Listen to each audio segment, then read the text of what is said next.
मोहम्मद शाह की मृत्यु के बाद कौन राजा बनता है? मोहम्मद शाह की मृत्यु के बाद उसका एकमात्र पुत्र, मोहम्मद शाह मतलब रोशन अख्तर, मोहम्मद शाह मतलब रोशन अख्तर का एक पुत्र कौन था? अहमद शाह था। वो किस पर बैठता है? गद्दी पर बैठता है। कौन? अहमद शाह। अहमद शाह किसका पुत्र था? तो अहमद शाह का जन्म एक नर्तकी से हुआ था। तो जो मोहम्मद शाह था वो क्या नाम था उसका? रोशन अख्तर मैंने कहा था। रोशन अख्तर क्या था? एक रंगीला व्यक्ति था वो। ठीक है, रंगीला व्यक्ति। और उसने नर्तकी से शादी कर लिया था। उसी से किसका जन्म हुआ? तो अहमद शाह का जन्म हुआ। इस मुगल सम्राट के काल में मुगल अर्थव्यवस्था छिन्न भिन्न हो गई थी। किसके समय में? अहमद शाह के समय में। किसका बेटा था? तो मोहम्मद शाह यानी रोशन अख्तर का। कब राजा बनता है? 1748 में राजा बनता है। और कब तक रहता है? 1754 ईस्वी तक। किसके समय में सेना ने विद्रोह किया था? तो अहमद शाह के समय में वेतन न मिलने के कारण सेना ने विद्रोह कर दिया। क्यों? क्योंकि राजकोष खाली हो गए थे और वेतन देने के लिए सामानों को बेचना पड़ रहा था, इसलिए कुछ सेना को वेतन मिल भी नहीं पा रहा था, इसीलिए सेना ने विद्रोह कर दिया था भाई। क्यों? क्योंकि नर्तकी का बेटा था और इसका बाप अय्यास में सारा पैसा उड़ा दिया था, इसलिए यह अहमद शाह जो था उसके सामने समस्या देखने को मिलती है। किसके समय में अहमद शाह अब्दाली ने आक्रमण किया था? तो अहमद शाह के समय ही अहमद शाह अब्दाली ने आक्रमण किया था। कब? 1748 ईस्वी में। अहमद शाह अब्दाली आक्रमण कब करता है? 1748 ईस्वी में आक्रमण करता है। और नादिर शाह कब आक्रमण किया था? तो नादिर शाह 1739 में आक्रमण किया था। तो उस समय शासक कौन था? उस समय मोहम्मद शाह था। और मोहम्मद शाह का क्या नाम था? रोशन अख्तर था। मोहम्मद शाह का बेटा कौन बनता है? अहमद शाह। और अहमद शाह के समय कौन आक्रमण करता है? तो अहमद शाह अब्दाली करता है। अहमद शाह के समय राजकीय कामकाज का नेतृत्व कौन कर रही थी? तो अहमद शाह के समय राजकीय कार्यकाज का नेतृत्व राजमाता उधम बाई कर रही थी। कौन कर रही थी? राजमाता उधम बाई कर रही थी। इसकी उपाधि क्या थी? किबला ए आलम की थी। राजमाता उधम बाई की उपाधि किबला ए आलम की थी। किबला ए आलम, देखो कैसा आलम आ गया कि उधम बाई नेतृत्व कर रही है। किसके समय में? अहमद शाह के समय में। अहमद शाह के समय में दरबारी राजनीति का नेता कौन बन चुका था? तो एक हिजड़ा था। कौन था? एक हिजड़ा था। उसका नाम क्या था? जाबिद खान था। हिजड़ा का नाम क्या था? जाबिद खान था। यानी कि अहमद शाह जो था, अहमद शाह मोहम्मद शाह का बेटा था। और मोहम्मद शाह ने किससे शादी किया था? तो एक नर्तकी से शादी कर लिया था। उसी नर्तकी से यह अहमद शाह पैदा होता है। अहमद शाह के समय राजकोष जो था वो खाली हो गया था, सैनिक विद्रोह कर रहे थे। और अहमद शाह के समय अहमद शाह अब्दाली आक्रमण करता है 1748 ईस्वी में। अहमद शाह के जो राजकोष राज का जो कार्यभार देखा जा रहा था वो कौन देख रहा था? राजमाता उधमबाई देख रही थी। और दरबारी राजनेता कौन बन चुका था? तो एक हिजड़ा था, उसका नाम था जाबिद खां। इस हिजड़े का यानी जाबिद खां की हत्या किसने करवा दी? तो जाबिद खां की हत्या सफदरजंग ने करा दी। किसने करा दी? सफदरजंग ने जाबिद खां की हत्या करवा दी। तो जब हत्या करवा दी जाबिद खां की, तो जाबिद खां के बाद वजीर किसे बनाया गया? तो इमादुल मुल्क को बना दिया। किसने? अहमद शाह ने इमादुल मुल्क को वजीर बना दिया था। जब अहमद शाह किसको गद्दी पे बैठाता? तो इमादुल मुल्क को बैठाता है। किसको बैठाता है? इमादुल मुल्क को बैठाता है। इमादुल मुल्क जब वजीर बन जाता है तो इमादुल मुल्क क्या करता है? तो जिसको गद्दी पे बैठाता, अहमद शाह जिसको गद्दी पे बैठाता है वहीं उसको बंदी बनाकर कहाँ डाल देता है? जेल में डाल देता है। अंधा कराकर, अंधकार जेल में अंधा नहीं कराता, अंधकार जेल में डाल देता है उसको। तथा जहांदर शाह के पुत्र आलमगीर द्वितीय को गद्दी पे बैठाया जाता है। किसको गद्दी पे बैठाया जाता है? जहांदर शाह के पुत्र आलमगीर द्वितीय को बैठाया जाता है। और आलमगीर द्वितीय की भी हत्या कर देता है। कौन कहता है? कर देता है इमादुल मुल्क कहता है। आलमगीर द्वितीय का नाम क्या था? अजीजुद्दीन था। क्या था? अजीजुद्दीन। आलमगीर अजीजुद्दीन, आलमगीर अजूजुद्दीन। इसके काल में अब्दाली दिल्ली तक चढ़ाया था। यानी किसके काल में अहमद शाह अब्दाली दिल्ली तक आ गया था? तो आलमगीर द्वितीय या अजीजुद्दीन के समय आ गया था। प्लासी के युद्ध के समय यही मुगल सम्राट था। प्लासी के युद्ध के समय कौन सम्राट था? तो आलमगीर द्वितीय था। 1757, यानी इसका शासनकाल था 1754 से 1758। शाहजहाँ तृतीय के बारे में। शाहजहाँ तृतीय का शासनकाल 1758 से 1759 ईस्वी। आलमगीर द्वितीय की हत्या के समय उसका पुत्र औली गौहर बिहार में था, जहाँ इसने शाह आलम द्वितीय के नाम से स्वयं को बादशाह घोषित कर दिया। इसी समय दिल्ली में इमादुल मुल्क ने कामबख्श के पौत्र मुही उल मितहर को शाहजहाँ तृतीय के नाम से राज सिंहासन पर बैठा दिया। भाग, ये सिंहासन पर बैठा दिया, हम क्या करेंगे? इतना कन्फ्यूजन है ना, कुछ नहीं होगा इसमें। किसके समय में रॉबर्ट क्लाइव को बंगाल, बिहार एवं उड़ीसा की दीवानी प्राप्त होती है? तो कौन था? शाह आलम द्वितीय के समय में। शाह आलम द्वितीय के समय में क्या होता है? तो रॉबर्ट क्लाइव को बंगाल, बिहार एवं उड़ीसा की दीवानी प्राप्त होती है। ये किस समय की घटना है? तो शाह आलम द्वितीय 1759 से लेकर 1806 ईस्वी तक राजा बनता है। तो इसी के काल में रॉबर्ट क्लाइव को बंगाल, बिहार एवं उड़ीसा की दीवानी प्राप्त होती है। मोस्ट इंपॉर्टेंट पॉइंट ये एग्जाम में पूछेगा। ठीक है। पानीपत का तृतीय युद्ध किसके समय हुआ था? तो पानीपत का तृतीय युद्ध 1761 में हुआ था। और बक्सर का युद्ध 1764 ईस्वी में हुआ था। किसके समय हुआ था? शाह आलम द्वितीय के समय में हुआ था। शाह आलम द्वितीय पानीपत का तृतीय युद्ध किसके समय में हुआ था? शाह आलम द्वितीय के समय में। बक्सर का युद्ध किसके समय में हुआ था? शाह आलम द्वितीय के समय में हुआ था। शाह आलम द्वितीय के समय शाह आलम द्वितीय का टाइम पीरियड 1759 से 1806। 1759 से 1806 के बीच में जो भी घटनाएं होंगी वो किसके समय होंगी? शाह आलम द्वितीय के समय में होंगी। जैसे पानीपत का तृतीय युद्ध, बक्सर का युद्ध और रॉबर्ट क्लाइव द्वारा बंगाल, बिहार, उड़ीसा में दीवानी प्राप्त करना, सब घटनाएं किसके समय हो रही हैं? तो शाह आलम द्वितीय के समय हो रही हैं। Main important point. Shah Alam द्वितीय अंग्रेजों के संरक्षण में इलाहाबाद में कब तक रहा था? तो अंग्रेजों के संरक्षण में इलाहाबाद में 1765 से लेकर 1772 ईस्वी तक रहा था। कौन? शाह आलम द्वितीय रहा था। 1772 के बाद ये किसके संरक्षण में दिल्ली पहुंचा? तो मराठों के संरक्षण में 1772 में दिल्ली पहुंचता है। और इलाहाबाद में किसके संरक्षण में था? 1765 से लेकर, क्योंकि 1764 में बक्सर का युद्ध हो गया था। तो शाह आलम द्वितीय को 1765 से 1772 तक इसके अंतर्गत रखा गया। तो इलाहाबाद में अंग्रेजों के संरक्षण में रखा गया इसे। और मराठा के संरक्षण में दिल्ली कब जाता है? तो 1772 ईस्वी में जाता है। और 1803 ईस्वी तक इनका संरक्षण कौन देता है? तो मराठा देते हैं। शाह आलम द्वितीय को अंधा किसने बनाया था? तो शाह आलम द्वितीय को अंधा बनाया था गुलाम कादिर ने। किसने बनाया था? गुलाम कादिर ने। कब? 1788 ईस्वी में। दौलत राज सिंधिया को किसने पराजित किया? तो दौलत राज सिंधिया को अंग्रेज सेनापति लेक ने पराजित किया था। किसने किया था? दौलत राव सिंधिया को। दौलत राव सिंधिया को पराजित किया था अंग्रेज किसने? सेनापति लेक ने किया था। दौलत राव सिंधिया, दौलत राव सिंधिया, दौलत राव सिंधिया को अंग्रेज सेव ने पराजित किया। किसने? अंग्रेज सेनापति लेक ने पराजित किया। किसने पराजित किया? लेक में। कब? 1803 में। कब पराजित किया? 1803 में पराजित किया। जब मराठा किसको संरक्षण दे रहे थे? शाह आलम द्वितीय को संरक्षण दे रहे थे। कब? 1772 से 1803 तक। कहाँ पे? दिल्ली में संरक्षण दे रहे थे। लेकिन मराठा का सरदार कौन था? दौलत राव सिंधिया। वो किससे हार जाता है? तो अंग्रेज से, अंग्रेज सेनापति लेक से हार जाता है। कब? 1803 ईस्वी में। तो शाह आलम द्वितीय किसके संरक्षण में चला जाता है? तो अंग्रेजों के संरक्षण में चला जाता है। इस तरह दिल्ली पर अंग्रेजों का अधिकार हो गया। यानी दिल्ली पर अंग्रेजों का अधिकार कब होता है? तो दिल्ली पर अंग्रेजों का अधिकार 1803 में होता है। और मुगल सम्राट क्या बन जाते हैं? पेंशनर बन जाते हैं। मुगल सम्राट पेंशनर कब बनते हैं? तो मुगल सम्राट पेंशनर 1803 में बनते हैं। किसके समय में? शाह आलम द्वितीय के समय में। मतलब शाह आलम का नाम से ही पता है कि यह सबसे आलम ही ले रहा है। मतलब ये आलम ये था कि शाह आलम जो था वह सबसे आलम ही ले रहा है, मतलब सबसे सपोर्ट ही ले रहा है अपने शासन। कभी अंग्रेजों का सपोर्ट ले रहा तो फिर से मराठों का सपोर्ट मिल जा रहा, फिर मराठों से सपोर्ट जा रहा था, अंग्रेजों का सपोर्ट हो रहा। और अंत में अंग्रेजों का भी सपोर्ट कब समाप्त हो जाता है? तो 1803 में अंग्रेजों का सपोर्ट इससे समाप्त हो जाता है। इसको क्या बना दिया जाता है? पेंशनर बना दिया जाता है। क्योंकि दिल्ली पर किसका कब्जा हो जाता है? तो दिल्ली पर अंग्रेजों का कब्जा हो जाता है। और दिल्ली पर अंग्रेजों का कब्जा कब होता है? तो दिल्ली पर अंग्रेजों का कब्जा 1803 में होता है। किसको हराने के बाद? तो दौलत राव सिंधिया को हराने के बाद। कौन हराता है? सेनापति लेक हराता है। पेंशनर, मुगल सम्राट पेंशनर कब बनते हैं? 1803 में। शाह आलम द्वितीय की हत्या कब कर दी जाती है? तो शाह आलम द्वितीय की हत्या 1806 में कर दी जाती है। शाह आलम द्वितीय को अंधा कब बना दिया जाता है? तो शाह आलम द्वितीय को अंधा 1788 में बना दिया जाता है। कौन अंधा बनाता है? तो गुलाम कादिर बनाता है। तो ये तो अंधा बन के शासन कर रहा था 1788 से। वाह भाई वाह, अंधा था, इसीलिए तो सब सपोर्ट कर रहे थे। मुगलों के सिक्के कब बंद हो गए थे? तो मुगलों के सिक्के 1835 में बंद हो गए थे। कब बंद हो गए थे? मुगलों के सिक्के 1835 में बंद हो गए थे। किसके शासनकाल में? अकबर द्वितीय के शासनकाल में मुगलों के सिक्के बंद हो गए थे। मुगलों के सिक्के कब बंद कर दिए गए? 1835 में। जब मुगलों के सिक्के बंद किए गए उस समय मुगल का शासक कौन था? अकबर द्वितीय था। अकबर द्वितीय के समय में। हाँ, अकबर द्वितीय के समय में। अंतिम मुगल बादशाह कौन था? अंतिम मुगल बादशाह बहादुर शाह द्वितीय था, जो 1837 से 1857 ईस्वी तक शासन किया। इसका उपनाम क्या था? तो जफर था, बहादुर शाह जफर। 1857 ईस्वी में से विद्रोह बना दिया गया। लेकिन कानूनी रूप से मुगल साम्राज्य 1 नवंबर 1858 ईस्वी को महारानी विक्टोरिया के घोषणा पत्र से समाप्त हो गया। यानी कि मुगल साम्राज्य कब समाप्त हो गया कानूनी रूप से? तो 1 नवंबर 1858 ईस्वी को महारानी विक्टोरिया के घोषणा पत्र से समाप्त हो गया था। सबसे पहले समाप्त होने प्लासी का युद्ध, शाह आलम द्वितीय, बक्सर का युद्ध, शाह आलम द्वितीय, बक्सर के युद्ध के बाद उसको संरक्षण दिया जाता है इलाहाबाद में। इलाहाबाद से संरक्षण मराठा देते हैं दिल्ली में। दिल्ली में भी 1803 से इनको पेंशन पे रखा जाने लगा था। और 1803 में क्या होता है कि इनकी पेंशनर पे नियुक्ति कर दी जाती है। और 1803 में अंग्रेजों का कब्जा दिल्ली पे हो जाता है। 1806 में शाह आलम द्वितीय की हत्या हो जाती है। उसके बाद राजा कौन बनता है? तो अकबर द्वितीय बनता है। कब बनता है? 1806 में। 1806 से 1837 तक।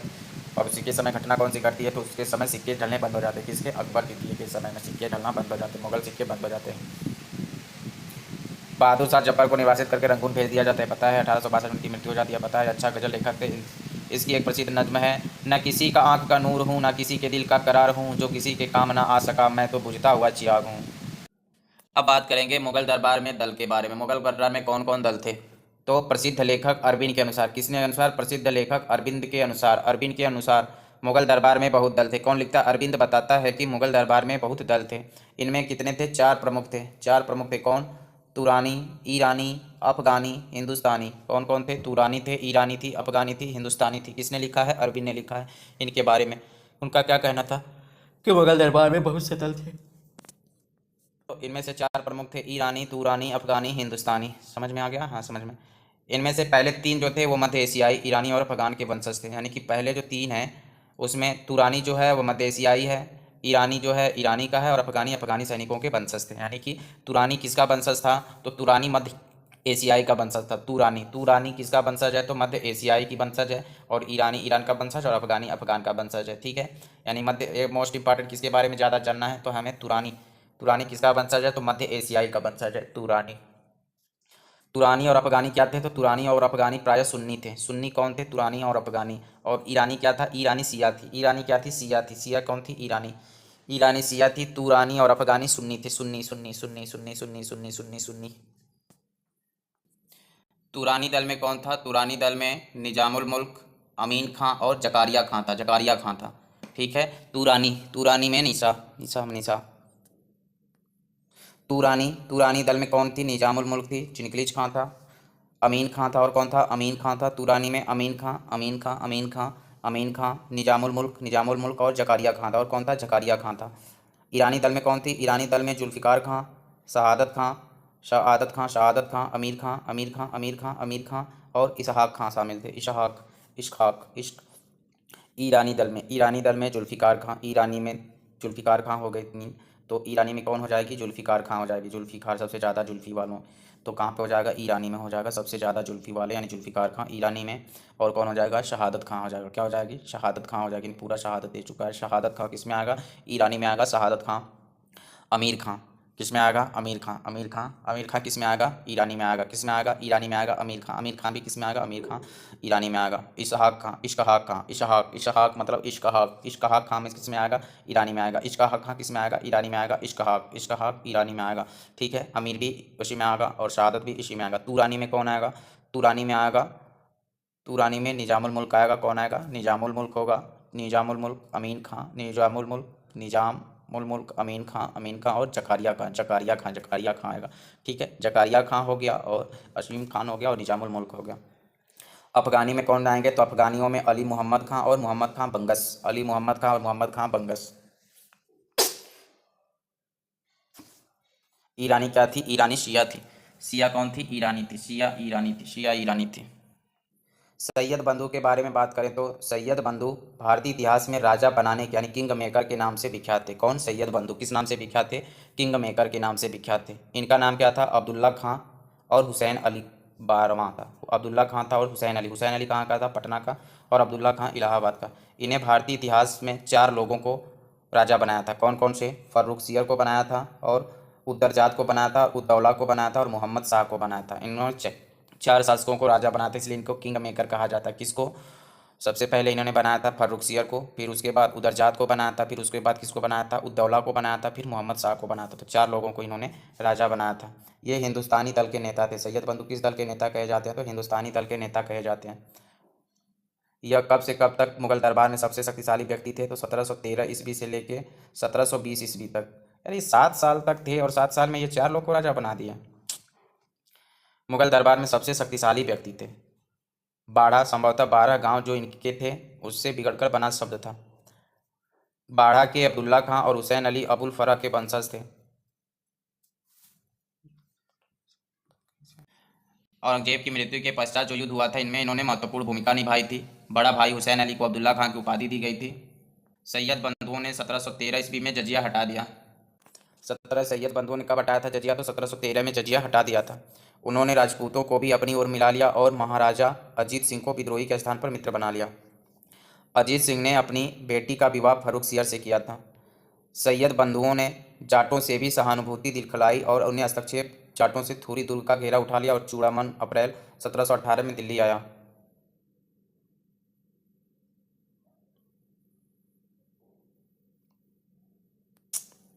सैयद बंधुओं के विरुद्ध षड्यंत्रकारी नेता में सबसे प्रमुख कौन थे? तो चिनकलिज खां था और अमीन खां था। कौन था? चिनकलिज खां था और अमीन खां था। किसके विरुद्ध में? सैयद बंधुओं के विरुद्ध में षड्यंत्र में कौन था? चिनकलिज खां था और अमीन खां था।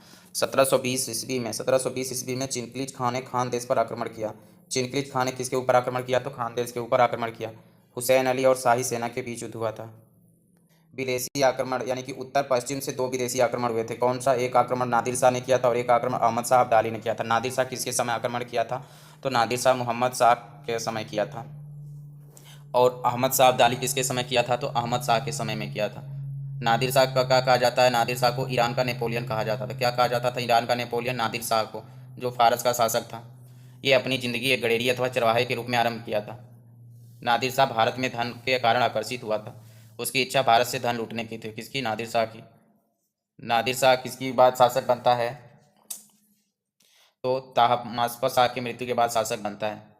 1739 ईस्वी में इसने भारत पर आक्रमण किया। इसको कुछ मुगल दरबारियों का भी आमंत्रण के लिए मिला था। नादिर शाह गजनी नगर में कब प्रवेश करता है? तो 11 जून 1738 ईस्वी को गजनी में प्रवेश करता है। काबुल पर अधिकार कब करता है? काबुल पे 29 जून 1738 को। कब? काबुल पे 29 जून 1738 को। गजनी पे कब प्रवेश करता है? तो गजनी पर प्रवेश करता है नादिल शाह गजनी में कब प्रवेश करता है? तो नादिल शाह गजनी में प्रवेश करता है 11 जून 1738 ईस्वी में। कब? 11 जून को। और 29 जून 1738 को कहाँ पहुँचता है? तो 29 जून 1738 को काबुल पर अधिकार कर लेता है। काबुल का मुगल शासक कौन था? तो नासिर खां था। और बिना प्रतिरोध के उसने अधीनता स्वीकार कर ली और क्षमा याचना से उसे नादिर शाह ने काबुल और पेशावर की गवर्नर प्राप्त कर ली। नादिर शाह अटक के स्थान पर सिंधु नदी पार किया और लाहौर के गवर्नर को हरा दिया। पंजाब पर आक्रमण कब करता है? तो पंजाब पर आक्रमण फरवरी 1739 में करता है। करनाल का युद्ध कब होता है? तो करनाल का युद्ध होता है 24 फरवरी 1739 को। कब होता है करनाल का युद्ध? 24 फरवरी 1739 को होता है।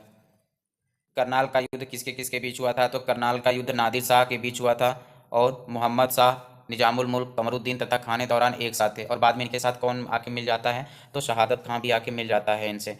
ठीक है। यह युद्ध कितने घंटे चला था? तो यह युद्ध केवल 3 घंटे चला था। और इस खाने दौरान युद्ध में मारा गया और शहादत खां को बंदी बना लिया गया। क्या बना लिया गया? शहादत खां को बंदी मारा गया और खाने दौरान को युद्ध में मारा गया। निजामुल मुल्क की मध्यस्थता के कारण। मध्यस्थता किसने की थी? तो निजामुल मुल्क ने मध्यस्थता के कारण मोहम्मद शाह और नादिर शाह के बीच क्या हुआ था? समझौता हुआ था। किसके बीच? मोहम्मद शाह और नादिर शाह के बीच समझौता हुआ था। इससे प्रसन्न होकर मोहम्मद शाह ने निजाम को मीर बख्शी का पद दे दिया, क्योंकि वह स्थान खाने दौरान की मृत्यु के कारण रिक्त हो चुका था। मीर बख्शी का पद शहादत खां को भी प्राप्त करना चाहता था। उसने नादिर शाह से भेंट की और कहा कि यदि आप दिल्ली पर आक्रमण करें तो 20 लाख नहीं 20 करोड़ रुपया मिल सकता है। किसने कहा था? शहादत खां ने कहा था। 20 मार्च 1739 ईस्वी को दिल्ली पर नादिर शाह का अधिकार हो गया। 22 मार्च 1739 ईस्वी को दिल्ली में अफवाह फैल गई कि नादिर शाह की मृत्यु हो गई। नगर में विद्रोह हो गया और नादिर शाह के 700 सैनिक मार दिए गए। अहमद शाह अब्दाली ने हिंदुस्तान के विरुद्ध कितनी लड़ाइयाँ लड़ी थी? तो अहमद शाह अब्दाली ने हिंदुस्तान के विरुद्ध 7 लड़ाइयाँ लड़ी थी। अहमद शाह अब्दाली का मुख्य कारण क्या था? तो भारत से धन लूटना था। अहमद शाह अब्दाली का प्रथम आक्रमण असफल रहा था। कब? 1748 ईस्वी में, जब उसने पंजाब पर आक्रमण किया था। अहमद शाह अब्दाली ने पंजाब पर पुनः आक्रमण कब किया? तो 1749 ईस्वी में। इस बार उसे सफलता मिली और किसको हरा दिया? तो पंजाब के गवर्नर मुइनुल मुल्क को हरा दिया था। अहमद शाह अब्दाली ने पंजाब पर तीसरा आक्रमण कब किया? तो अहमद शाह अब्दाली ने पंजाब पर तीसरा आक्रमण 1752 ईस्वी में किया। हमें एक चीज़ समझ नहीं आता है कि ये लोग बार बार क्यों आक्रमण करते थे। पंजाब पर पहला आक्रमण 1748 में किया, दूसरा आक्रमण 1749 में किया। जब दूसरे आक्रमण में उसने हरा दिया पंजाब के गवर्नर मुइनुल मुल्क को, तो फिर तीसरा आक्रमण करने की जरूरत क्यों पड़ी? क्योंकि जो राजा बना होगा वो फिर विद्रोह कर दिया होगा। ये हो सकता है। तो भाई राजा एक जगह जीत रहा तो एक जगह से राजा थोड़ी ना कर दूसरी जगह किसी को बनाएगा और उस पर कोई और कब्जा जमा लेगा। तो ये हो सकता है। इस वजह से पहला दूसरा तीसरा आक्रमण हुआ। तो पहला कब हुआ था? 1748 में। यानी 7 चढ़ाइयाँ किया था, तो 3 चढ़ाइयाँ तो इसने पंजाब में ही किया। पहले में हार गया 1748 में, दूसरा में जीतता है 1749 में और पंजाब के गवर्नर मोइनुल मुल्क को हराता है। तीसरा आक्रमण 1752 में करता है। सम्राट अहमद शाह ने अहमद शाह अब्दाली को सिंध तथा पंजाब का प्रदेश दे दिया। किसने दिया था? अहमद शाह ने दिया था। यानी कि जो पंजाब था, यानी जीतने के बाद वो राजा को, जीतने का मतलब ये नहीं कि वह राजा करता था, जीतने के बाद वही राजा रहता होगा, उसको कुछ हिस्सा देना होता होगा। ये हो सकता है। हाँ ये है। तो मोइनुल मुल्क कब मरता है? मोइनुल मुल्क 1753 में मर जाता है। तो वहाँ का हो जाने पर वजीर जो था इमादुल मुल्क था, वो अदीना बेग खां को पंजाब का सूबेदार नियुक्त करता है। अहमद शाह अब्दाली ने इसे पंजाब के कार्य में हस्तक्षेप बतलाया और नवंबर 1756 ईस्वी में भारतीय सीमाओं का उल्लंघन कर उसमें प्रवेश कर गया। कब? 17 नवंबर 1756 में। और दिल्ली में प्रवेश कब करता है? तो दिल्ली में प्रवेश करता है जनवरी 1757 ईस्वी में। और उसने मथुरा तथा आगरा तक लूटमार की, यानी कि दिल्ली में कब प्रवेश करता है अहमद शाह अब्दाली? तो जनवरी 1757 में प्रवेश करता है। और वहाँ जाकर दिल्ली में कहाँ कहाँ, तो दिल्ली के पास कौन पड़ता है? दिल्ली के पास में मथुरा है, आगरा है, इस पर ये क्या करता है? लूटमार करता है। और वापसी से पहले अब्दाली ने भारत में आलमगीर द्वितीय को सम्राट, इमादुल मुल्क को वजीर एवं रूहेला सरदार नजीबुद्दौला को साम्राज्य का मीर बख्शी और अपना मुख्य एजेंट नियुक्त किया। यानी कि जब अहमद शाह अब्दाली भारत से लौटता है तो किसको क्या बनाता है? तो आलमगीर द्वितीय को सम्राट बनाता है, इमादुल मुल्क को वजीर एवं रूहेला सरदार को नजीबुद्दौला को साम्राज्य का मीर बख्शी बनाता है और अपना मुख्य एजेंट नियुक्त करता है। अपना मुख्य एजेंट किसे नियुक्त करता है? तो नजीबुद्दौला को नियुक्त करता है। तो यह सब चीज़ करके, यानी कि अहमद शाह अब्दाली जो है, अहमद शाह अब्दाली किसको, आलमगीर द्वितीय को सम्राट बना देता है, पहला पॉइंट। वजीर किसको बनाता है? इमादुल मुल्क को वजीर बनाता है। और सरदार नजीबुद्दौला को क्या बनाता है? मीर बख्शी बनाता है। और बनाकर जब वो लौट जाता है तो मार्च 1758 में कौन आता है? 1758 में आता है कौन? मराठा सरदार रघुनाथ राव। कहाँ पहुँचता है? दिल्ली पहुँचता है। वो तो जनवरी में सबको हरा के लौट जाता है, कौन? अब्दाली, अहमद शाह अब्दाली। आता कौन है फिर? मार्च 1758 में मराठा सरदार रघुनाथ राव कहाँ आता है? दिल्ली पहुँचता है। और उसने नजीबुद्दौला को दिल्ली से निकाल दिया। नजीबुद्दौला को क्या किया? दिल्ली से निकाल दिया। नजीबुद्दौला को किस पद पर नियुक्त किया गया था? तो मीर बख्शी, और मुख्य एजेंट नियुक्त किया था अहमद शाह अब्दाली ने। तो इसको कौन निकाल दिया? तो रघुनाथ राव ने बाहर निकाल दिया इसको। और फिर क्या करता है? पंजाब को लूटा और अंत में किसको बनाता है? अदीना बेग खां को पंजाब का गवर्नर नियुक्त करता है। पंजाब का गवर्नर किसे नियुक्त करता है? रघुनाथ राव तो अदीना बेग को नियुक्त करता है। इससे क्या होता है कि इससे अहमद शाह अब्दाली गुस्सा होता है और भारत पर मराठों से बदला लेने के लिए आक्रमण करता है। और ये आक्रमण कब करता है? तो इसी आक्रमण को पानीपत के युद्ध के नाम से जाना जाता है। और पानीपत का युद्ध कब होता है? तो 14 जनवरी 1761 ईस्वी में होता है। और इसमें मराठों की पूर्णतया हार होती है। मराठों की पूर्ण रूप से हार किसमें होती है? तो पानीपत के तृतीय युद्ध में। कब होती है? 14 जनवरी 1761 को होती है। और इसमें मराठों की पूर्ण रूप से हार होती है। अब्दाली 20 मार्च 1761 ईस्वी को दिल्ली छोड़ने से पहले पुनः किसको सम्राट बनाता है? तो इस बार शाह आलम द्वितीय को सम्राट बनाता है और नजीबुद्दौला को मीर बख्शी और इमादुल मुल्क को वजीर नियुक्त कर देता है। अहमद शाह अब्दाली ने भारत में छठवीं बार कब आक्रमण करता है? तो मार्च 1764 में। यानी कि पानीपत का जो युद्ध हुआ था वो अहमद शाह अब्दाली का चौथा आक्रमण था, तो पांचवा आक्रमण था। यानी कुल कितना आक्रमण किया था? 7 आक्रमण किया था इसने।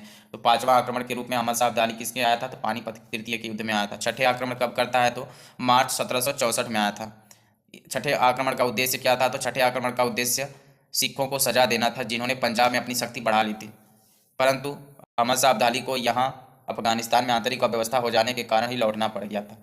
अहमद शाह अब्दाली का 7वां आक्रमण कब होता है? तो 7वां आक्रमण मार्च 1767 में। 7वां 1767 में। और छठवां किस में हुआ था? 1764 में हुआ था। और पाँचवा किस में हुआ था? 1751 में हुआ था। 1761 में हुआ था पाँचवा। यह आक्रमण भी असफल रहा क्योंकि वह सिखों को कुचल नहीं सका। मुगलों के पतन के कारण, मुगलों के साम्राज्य के पतन के कई कारण थे, कोई एक कारण नहीं था। पहला कारण औरंगजेब का उत्तरदायित्व, औरंगजेब के अयोग्य उत्तराधिकारी, मुगल अभिजात वर्ग का पतन, दरबार में गुटबंदी, उत्तराधिकारी का त्रुटिपूर्ण नियम, मराठों का उत्थान, सैनिक दुर्बलता और आर्थिक दिवालिया, नादिर शाह और अहमद शाह अब्दाली के कारण मुगल साम्राज्य के पतन ये थे। मुगल साम्राज्य का अधिकतम विस्तार किसके काल में हुआ था? तो मुगल साम्राज्य का अधिकतम विस्तार औरंगजेब के काल में हुआ था। परंतु पतन के चिन्ह भी औरंगजेब के काल में ही दिखाई देते हैं। औरंगजेब की कौन सी नीति थी? तो औरंगजेब की धर्मांधता की नीति के कारण सिखों, जाटों, बुंदेलों, राजपूतों एवं मराठों ने विद्रोह किया था। इसका जजिया कर पुनः लगाया जाना भी अन्य सामाजिक अपमानों के कारण सतनामी, बुंदेलों तथा जाटों में विद्रोह हुआ था। अंग्रेजों की दक्षिण की मूर्ख नीति को 25 वर्षों तक चलती रही।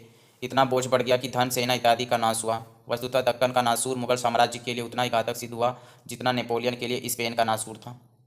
यानी कि क्या कहा जाता है कि दक्कन का नासूर मुगल साम्राज्य के लिए उतना ही घातक सिद्ध हुआ जितना नेपोलियन के लिए स्पेन नासूर हुआ था। बहादुर शाह की उपाधि क्या थी? बहादुर शाह की उपाधि थी साहेब बेखबर की। और ये उपाधि किसने दी थी? से तो खफी खां ने दी थी। बहादुर शाह की उपाधि साहेब बेखबर की। जहांदर शाह को क्या कहा जाता था? लंपट मूर्ख कहा जाता था। किसको? जहांदर शाह को। जहांदर शाह को क्या कहा जाता था? लंपट मूर्ख। जहांदर शाह लंपट मूर्ख। फर्रुख सियर को घृणित कायर किया जाता था। फर्रुख सियर मतलब घृणित कायर। फर्रुख सियर घृणित कायर कैसे होगा कि फर्रुख सियर फरसा लेके चलेगा तो सब घृणा से कायरता की तरह डर जाएंगे। तो फर्रुखसियर क्या था, फरसा को देखकर कायर हो जाता था, डर जाता था, घृणा करने लगा था फरसा को देखकर। कौन, फर्रुखसियर, घृणित कायर फर्रुखसियर। मोहम्मद शाह को क्या कहा जाता था, तो मोहम्मद शाह को रंगीला कहा जाता था। यानी कि 4 सम्राट हैं। रंग देखो पूछता है कि रंगीला बादशाह किसे कहा जाता है, तो मोहम्मद शाह को रंगीला, घृणित कायर किसे कहा जाता है, फर्रुखसियर को, लंपट मूर्ख किसे कहा जाता है, जहांदर शाह को, और साहेब बेखबर किसे कहा गया, तो बहादुर शाह को कहा गया था। मोहम्मद शाह का नाम क्या था, रोशन अख्तर भी था इसका नाम। ठीक है, यह प्रशासन के प्रति उदासीनता, मदिरा एवं सुंदरी के प्रति रुचि होने के कारण इसे क्या कहा जाता था, रंगीला कहा जाता था। मुगल काल में अभिजात वर्ग का पतन भी मुगलों के पतन का कारण बना। यानी कि अभिजात वर्ग का पतन के बारे में बात कौन करता है, तो डॉक्टर जदुनाथ सरकार करते हैं। डॉक्टर जदुनाथ सरकार क्या कहते हैं कि अभिजात वर्ग के लोगों में जर्जरता आ गई थी। जैसे उसका उदाहरण देकर कहते हैं कि अगर सरदारों की वीरगाथाओं का वर्णन 3 पृष्ठों में होगा तो उसके पुत्र का प्रायः 1 पृष्ठ पर और पौत्र का केवल कुछ पंक्तियों में होगा। तो इस तरह से उन्होंने दिया था कि जो अभिजात वर्ग थे मुगल काल में वो धीरे धीरे कम होते जा रहे थे। तो यह भी उसका कारण बना था। यह बात किसने कही थी, तो जदुनाथ सरकार ने कही थी। दरबार में गुटबंदी भी जो कारण था मुगलों के पतन का। तो औरंगजेब के अंतिम दिनों में दरबार में उमरा प्रभावशाली गुटों में बट गए थे। किसमें, उमरा जो थे वह प्रभावशाली गुटों में बट गए थे। जब भी हमने पहले पढ़ा कि इसमें कौन थे, तुरानी थे, ईरानी थे, अफगानी थे और हिंदुस्तानी थे। और प्रत्येक गुट अपने हिसाब से राजा बना रहे थे यहाँ पे। किसने अपने स्वार्थों के कारण नादिर शाह से मिलकर दिल्ली प्रशासन के विरुद्ध षड्यंत्र रचा था, तो वह था निजामुल मुल्क और बुरहानुल मुल्क था। उत्तराधिकारियों का त्रुटिपूर्ण नियम भी मुगल साम्राज्य के पतन का कारण बना था, क्योंकि इनके अधिकार का फैसला मुख्यतः तलवारों के बल पर ही होता था। ठीक है, यानी कि उत्तराधिकार का कोई नियम नहीं था और इसका फैसला किसके बल पे होता था, तो तलवारों के बल पे होता था। प्रसिद्ध लेखक असरकिन क्या कहते हैं कि असरकिन लिखते हैं कि तलवार ही अधिकार की निर्णय थी और प्रत्येक शत्रु अपने भाइयों के विरुद्ध अपना भाग्य आजमाने को उद्यत रहता था। किसने कहा है, असरकिन ने कहा था। असरकिन मतलब असर पड़ा था। क्या पड़ा था, असर पड़ा था। असर क्या पड़ा था कि असर किंग रानी राजा बनने का असर पड़ा था। कैसा असर पड़ा था कि एक दूसरे को मार के राजा बनने का असर पड़ा था तलवारों के बल पे। तो यह बात किसने कही थी, असरकिन ने कही थी।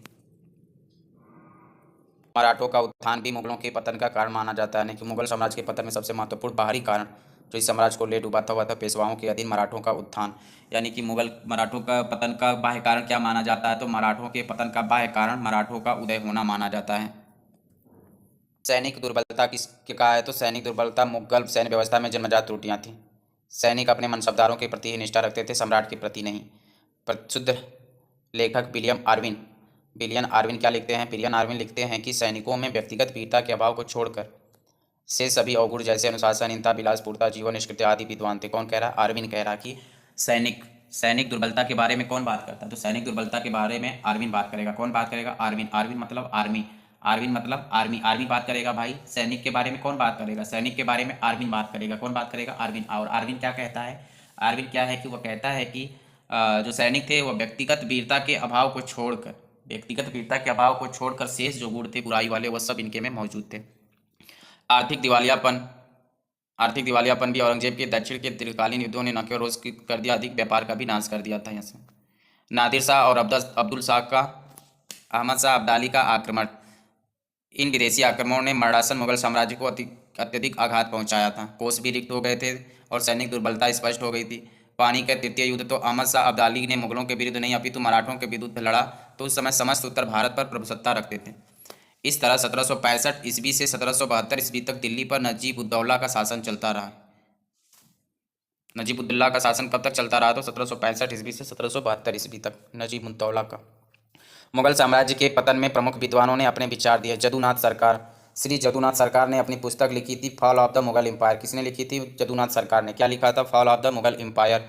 इसमें इन्होंने क्या लिखा था, इन्होंने इसमें लिखा था कि मुगल साम्राज्य इसलिए समाप्त हुआ क्योंकि भारतीय समाज मूल रूप से ही सड़ा हुआ था और सब इनकी सैनिक राजनीतिक दुर्बलता में स्पष्ट था। यानी fall of the Mughal empire किसने लिखी है, तो जदुनाथ सरकार ने लिखी है। विलियम ऑर्मी ने अपनी पुस्तक the army of the Indian Mughals, तो आर्मी का मतलब आर्विन का जब बात होगा तो कौन सी पुस्तक लिखेगा, आर्मी की पुस्तक लिखेगा। तो the army of the Indian Mughals की रचना किसने की थी, तो विलियम आर्विन ने की थी। इसमें क्या लिखा था कि मुगल साम्राज्य के पतन का मुख्य कारण सैनिक अदक्षता है,